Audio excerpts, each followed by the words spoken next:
I have the honour and the privilege of being the Principal and Chief Executive of City Lit, which is Britain's biggest adult education college. And we're acting as your host for the next day and a half on the Identities Festival. City Lit, as its role in adult education, takes delight in triumphing and celebrating diversity in all its forms. We are one of the leading educators in Britain of deaf adults and adults who are hard of hearing. We play a very special role nationally in the support of adults with speech difficulties, particularly those who stammer. And in multiple other ways, we address multiple communities, multiple individuals with a whole series of different challenges and different identities. So we are delighted to support the festival and be the host over the next few days. I'm delighted to welcome the audience here and also all of those who are joining us live streaming from around Britain and potentially around the world. So for once, I'm a classic wanderer when I speak. I've actually been told that I have a little tram line here which I'm under pain of death not to wander past. So if I suddenly get yanked back, you'll know why. As I said, City Lit celebrates identity and diversity and is a huge part of who we are and what we do. I'd just like to sort of add my own personal note of why I think this is really important. I was born in Nigeria. I am a gay man. I am married to an American from Tiffin, Ohio. First of all, we did a civil partnership in Britain 10 years ago, and then we got married when we were allowed to on the beach in Cape Cod 2 years ago. We have an adopted daughter who's 15 and a half years old, who was adopted from Hunan in China. We have a Labradoodle dog, who's the only member of the family that's actually born in Britain. Although, being a Labradoodle, he is, of course, mixed race. We are an odd family by most definitions, certainly by the 1950s definition of what is normal. I have the same challenges every parent does. I have the same challenges every partner does. We deal with our family in myriad of different ways. We have our ups and our downs. We have our histrionic moments and we have our calm moments. For those of people in the room who knows us, it's more histrionic moments than calm. But that's who we are. And every family is different. Every individual is different. I look back to 25 years ago when I first moved to London. I moved down to London to actually work at an American bank, which is about 3 minutes walk away from here. I wasn't out. I wasn't happy. The work environment was hostile. And it wasn't joyful. In fact, joyful was an aspiration I would never have contemplated. It was not a even remotely neutral or pleasant environment. So the world has changed enormously in that quarter of a century. I can't imagine that the young man who started up the road would be able to stand up and say what I've just said. There's two reasons. I would never have thought I'd been allowed to marry. I would never thought I'd be allowed to adopt. I've never thought that my daughter came from China. I'd never thought that my daughter has yet to get any crap at school about being adopted, having two dads, and being Chinese by birth. You know, that's all quite amazing. And that's a positive. What I do realize is if I lived in some other parts of this country, or if I lived in North Carolina or Mississippi in the United States, or if I lived in Iran, where I'd be executed, or Saudi Arabia, where the same would happen, you know, we've still got an enormously long way to go. So from a personal point of view, whoever's joining us by webcam, whoever joins during the course of the day, if you can change one person's life, then this is worth it. If you can change a lot of people's lives, it's really worth it. From somebody who never thought this would happen, I really exhort you and encourage you to support all aspects of identity, because actually it makes the world a better place, not just for the people whose identities are supported and cherished, but actually for the workplace, for the home, for the school, for the college, from the university, for wherever it may be. Actually, the more diverse the people in the group, the cleverer the group is, the more informed the group is, the more creative the group is. So it's actually in everybody's interest. So I hope you enjoy the next day and a half. I hope you stay for all of it, or you come in and check in to the various sessions you find interesting. And just know that it actually does matter. So without further ado, I'm delighted to welcome the mastermind behind the festival, Katina, who's going to join us and tell us a little bit about the journey we're going to take over the next day and a half.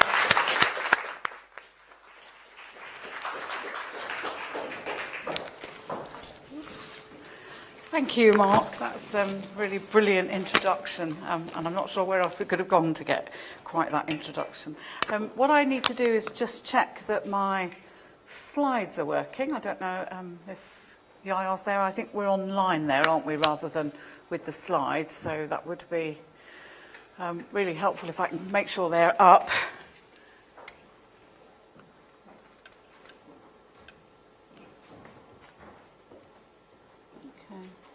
So I'm probably going to ask Luke, you couldn't just pop my slides up for me, could you? Because I do have just a few to show people there. Really what this event is about is a provocation, really, to the further adult community vocational education sector. The provocation is in relation to not those ones. No. The provocation is in relation to how we look at identity, how we understand identity in our sector, and how we fail to do enough about it. So what I'm holding here is my prop. It was the intro ones. That's lovely. So if I could go up to, yeah, that's lovely. And I'll just click through. Okay. And we are going to try and go live shortly to Lou Mycroft, but what I wanted to do was just to quickly whip you through the programme and say to you that what this programme is going to do is it's going to enable you to look through this, which is what I'm holding, is a kaleidoscope. And essentially, the thing that we fail to do in our sector is to turn the kaleidoscope and to look at things through different perspectives, to look at it through the lens of different people's experiences. And for those of us who work in a way that has the strategic responsibility, we need to do that through a pan-equalities lens and to be able to look at it through the specific lens of different protected characteristics, of emerging equalities issues. And there's a real concern that what we do is we just look at it through one narrow lens all the time. And I think as Mark's personal journey story showed us, that lens changes over time, all the time. Our identities are fluid and changing. I know that in the 50s everybody was brought up to think your identity was immutable, and that maybe the only thing that ever changed was your age, because that one at least changed every year. But, you know, beyond that, people didn't imagine that somebody's gender identity could change several times in a lifetime, that your sexual orientation might be something you don't define or something that you redefine all the time, that as you trace the roots of your heritage and ancestry, you may change your ethnic identity, that you may change your religion and belief multiple times as life throws the things that life throws at us.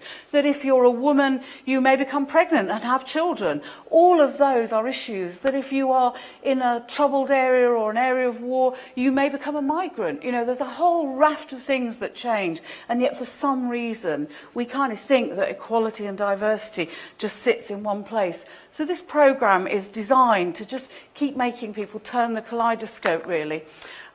What I wanted to do was to show this particular video just for a second. Whoops, and this is why I'm going to pray that the link's going to work.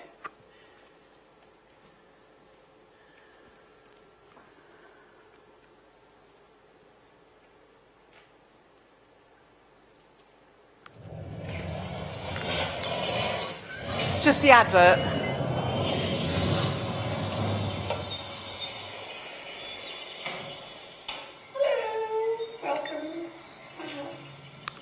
Please come in. I'm going to take you down to the studio. I'm Imogen Heath, and I'm a musician. More recently, I've been developing the feature gloves. Help me gesturally interact with my computer so that I can make music on the computer.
Any Imogen Heath fans in the audience? Already familiar with her work? Ed is, okay. If you're not, then please do take a look.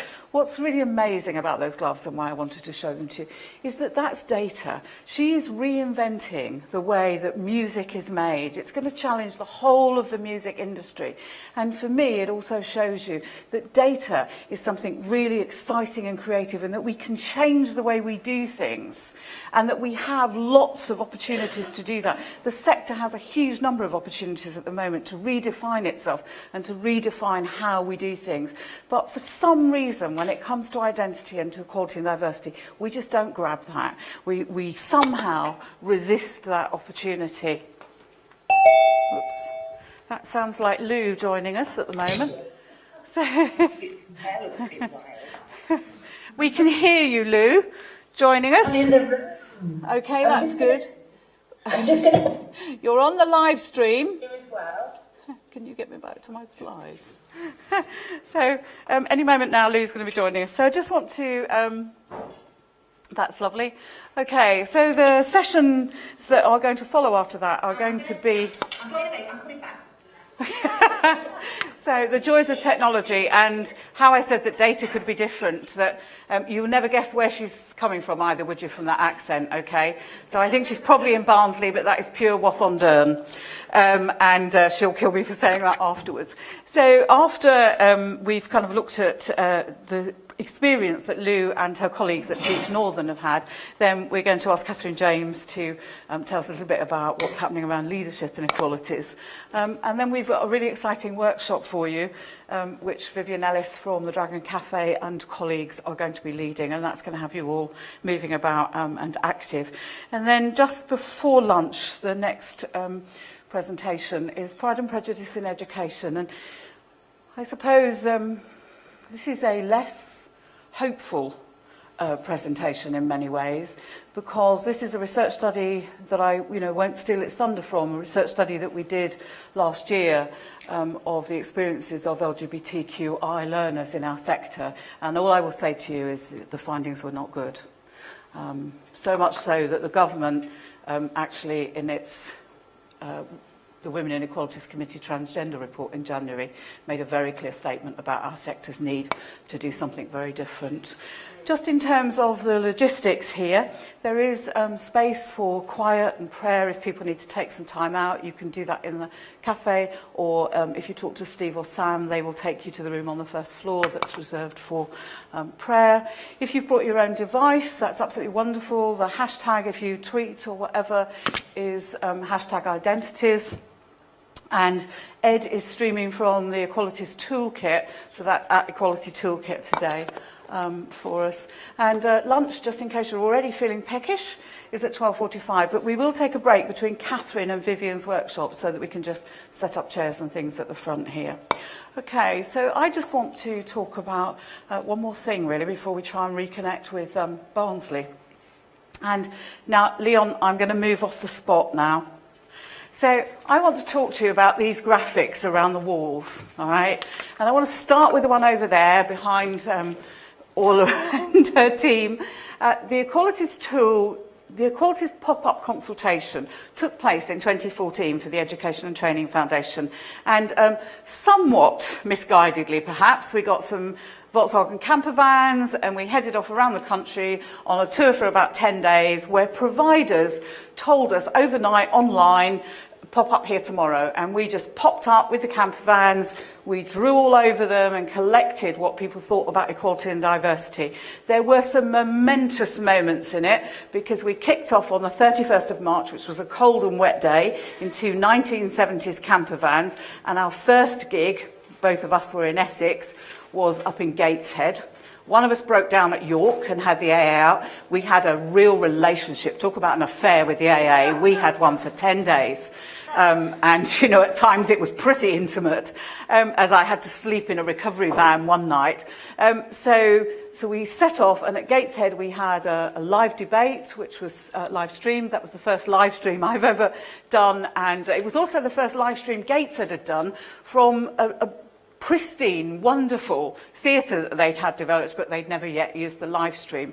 We reached just over 600 people in that 10-day period. We ended in two ways, back in London at Morley College down the road for another live debate. And then on the very last day, we went to Liverpool, broke down again, where the NUS were having their annual conference, and we were outside the O2 Arena with the camper vans. We interviewed apprentices and so forth. Now, the purpose of the consultation was to consult about the workforce and what the workforce wanted the ETF to do about equality and diversity. And that first graphic over there is our research download, if you like. So it is the story of what we did, but actually when we came back with all this data, instead of sticking it on a spreadsheet in an SPSS, we worked with a graphic artist to present it, and that's the presentation, including in the right-hand corner the things nobody spoke about. And then to interrogate and understand that data, we spoke to 4 leads of national equalities networks, and their responses, their recommendations are here. And the one I really want to look at is this one here, with these mountains, okay? Now, in the camper vans, mountains were a real trial, so we had plenty of time to think about them. But essentially, what we're looking at is what we discovered when we went around was that there were 3 really distinct camps, and there were huge chasms between them. So 3 different ways of looking at equality, these huge chasms. And on the one hand, when we spoke to leaders or when we heard about leaders, it's all fine, we've got a policy in place, we do the monitoring, we know what the public sector equality duty requires of us. We've got an equalities group, come and take a picture of it, come and meet our equalities champions. That's all fine, thank you very much. Nothing else needs doing. When we spoke to teachers and frontline staff, they said, yeah, do loads about equality and diversity here. It's all for learners. There's nothing for us, unless maybe there's a trade union issue because somebody's being disciplined. Otherwise, equality and diversity is not to do with staff. It is not safe. It is not possible to be out. It is not okay to come from a different ethnic origin and not feel that you might be under attack or judged or seen differently or not able to get a job in this sector. And then the third group were learners. And they came in all ages, shapes, sizes, diversities. But in particular, young learners wanted to talk to us. And they wanted to talk to us about 2 things. Firstly, they wanted to talk to us about the fact that They have been doing equality and diversity since they were in nursery. It's been in, their learning. And so they get to FE where they feel like adults and they're preparing for another world of work or further study. And they find themselves doing exactly the same things that they've been doing in school, that we haven't adapted to what does adult equality and diversity look like. And then they also find that they pick up the dissonance that teachers experience. They realise there's stuff for learners that says this is great and we want your diversity and we want you to come here, we want to consult with you, but they pick up that staff of difference don't get that same treatment, that staff of difference don't feel that ability to express themselves or form groups or, kind of set things up, and that only occasionally do people stick their head above the parapet. And when they do, if they fall, other people don't come in to kind of help make that right. Learners also said they didn't really always feel they were being prepared for the world of work or the future. They knew about globalization, they knew that companies were often multinational, and they were really worried that the kind of learning they got around equality and diversity would not equip them for a debate, would not equip them for when there was a problem if they were supervising somebody and they witnessed harassment, for example. And when we look at the Pride and Prejudice findings, you'll really see how that comes through. So my plea here is around learners. Lou, when we connect with her, will talk to you about teachers and how we've been taking that forward. And Catherine's going to look at that in terms of leaders. And that's another twist of the kaleidoscope I want you to think about, is that when we're thinking about equality and diversity in this sector, we need to twist it from all those different perspectives to change it, to get it right, to stand a chance of actually, making some progress here. Because at the moment, we're not. And that is that kind of speech bubble there that says, wherever I stand, I need to understand and appreciate where others come from. And the other thing that people said, and the learners do, is they want to be able to be present as the whole of them in education, not the bits of them that they think might be acceptable to other people.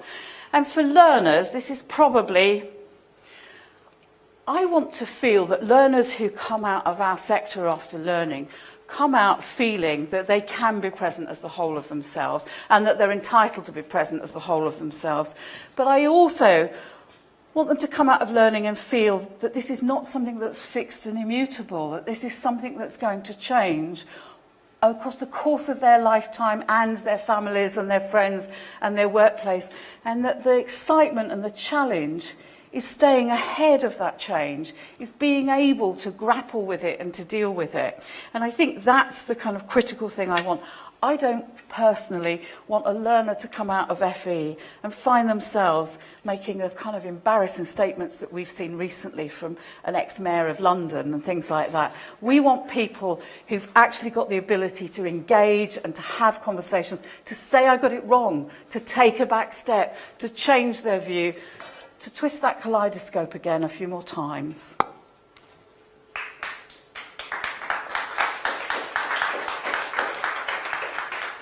So I think that we should be about ready for Lou.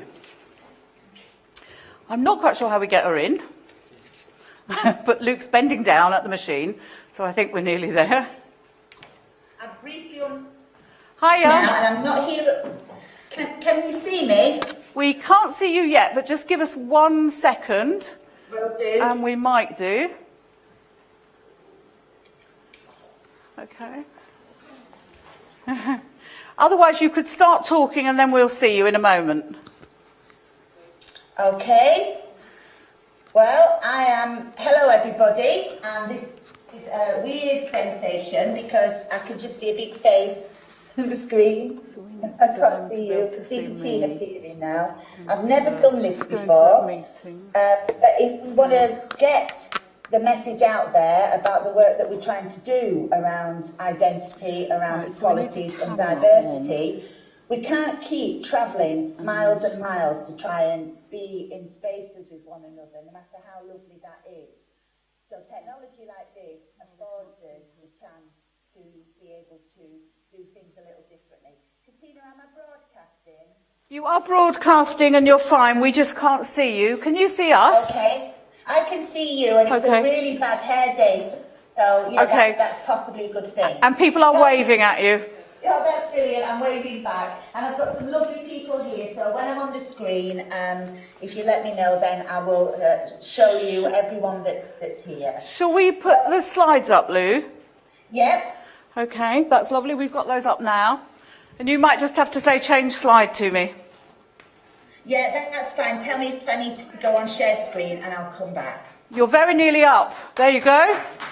You can go on to share screen. Yeah, off you go, share screen. Right, okay, well, hello everybody. I'm just about to share screen and I realise that that's it. I'll show you everybody here at the end, so don't let me go without doing that. So I'm going to talk to you just briefly about a project that we ran at Northern College that was really the culmination of lots of other work. And we did this work last year, and it's still really inspiring us and driving us forward. And then I'm going to show you a short film that finishes it off. So I'm here on my own day without Kate because she's speaking somewhere else. One of the challenges of this week is that Ofsted are inspecting us, so we're having to be in 3 places at once. But I want to make sure she gets the credit because the idea for this was hers.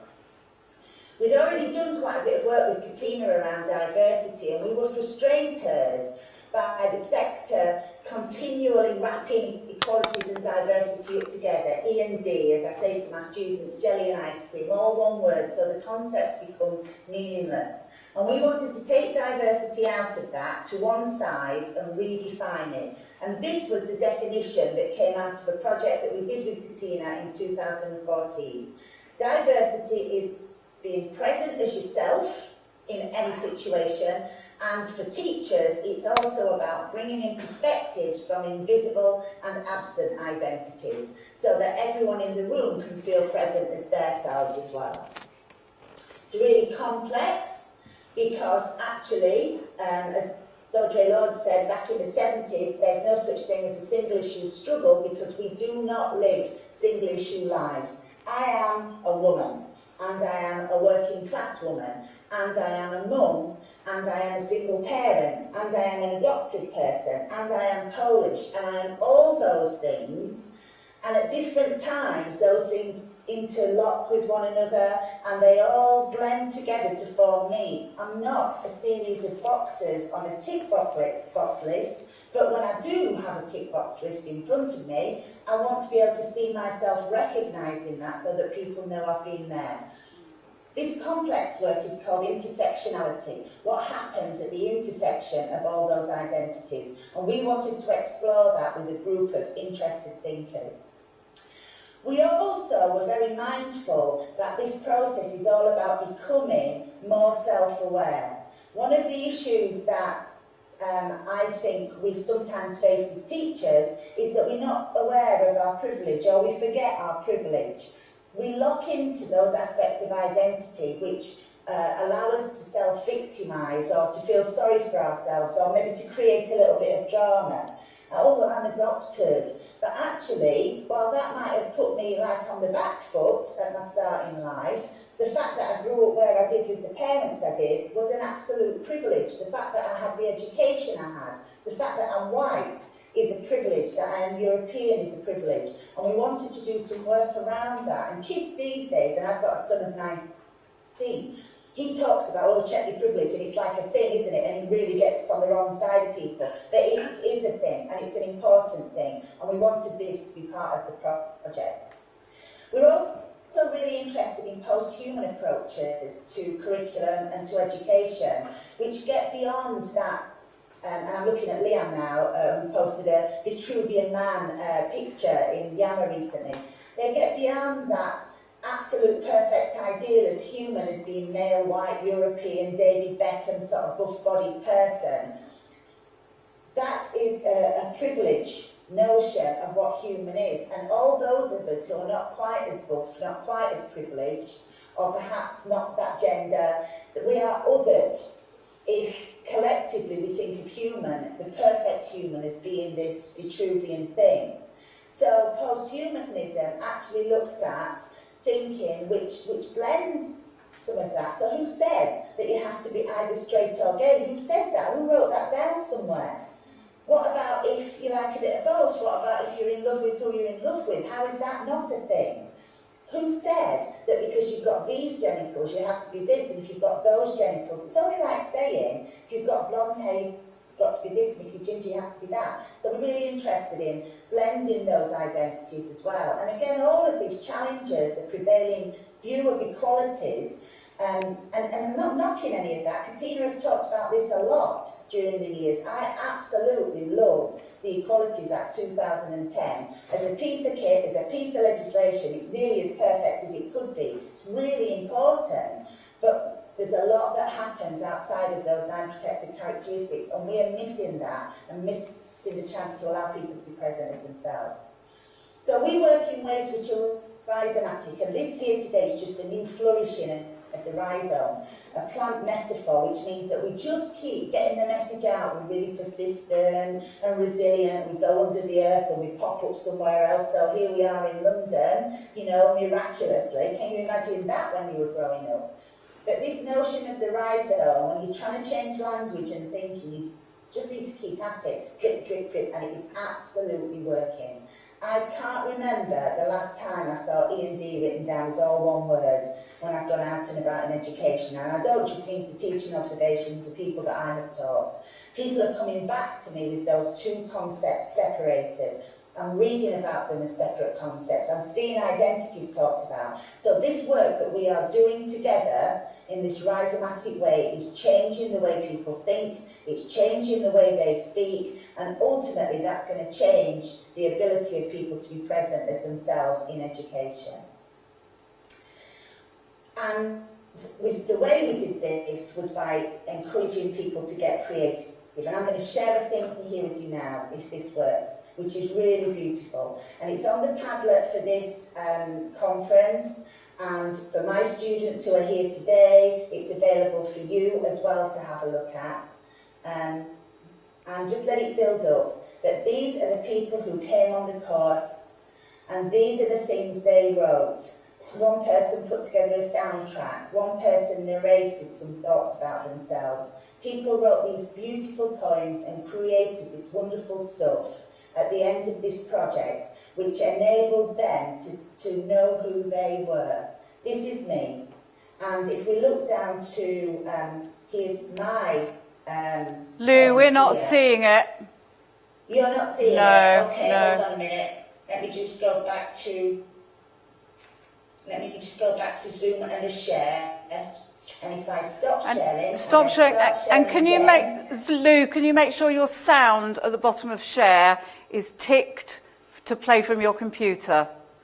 Share computer sound, yeah, because otherwise we'll get all the hissing.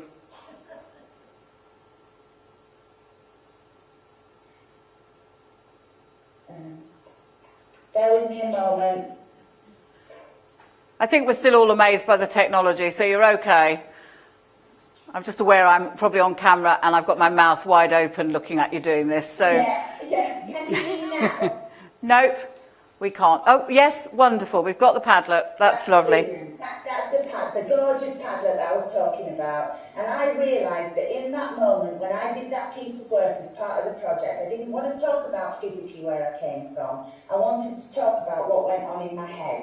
I wanted to talk about being a neurodivergent person, a person who, you know, meets characteristics of ADHD, but not wanting to put that label on myself. And that's what I wanted to write about. And speaking very personally for myself, that really opened something up for me in terms of becoming more accepting and tolerant of my own mental diversity, and times when I am more well and less well and more up and more. Okay, I think your stream's had enough. And we've lost you. And now we can't hear you. Okay. Okay, it looks like we're losing you, Lou. Yeah. Okay. I think the Padlet was just too demanding for it. Am I not there? Yep, you are now. Great. We're just going to try one more thing. So you tell me, Katina, if this doesn't work. a very short video that I want to share with you. Bear with me. And if it won't play, Lou, we'll let you go and we'll play it at lunchtime. Brilliant. No, that's great. Hold on. I think I might have to ask you to do that. Let me just have one more go at sharing this. I think we might have a slightly too unstable internet connection for me to share the video. So the video is called We Are Poets. It's a poem called I Come From Leeds by Joseph Buckley. I'll show it to the people here. And what I would like to do now, can you still see me, Katina? Yeah, we can.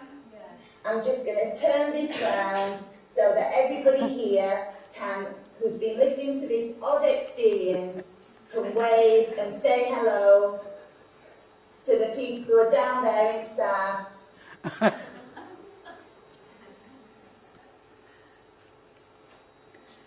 Yeah, so Emily should be there, Janet, and maybe Jane too. Okay, don't. Yeah, they're waving. Okay. Thank you, Lou. I guess you're on and off going to join us on the live stream. See you later. Bye. Thank you. You couldn't load up the next load of slides.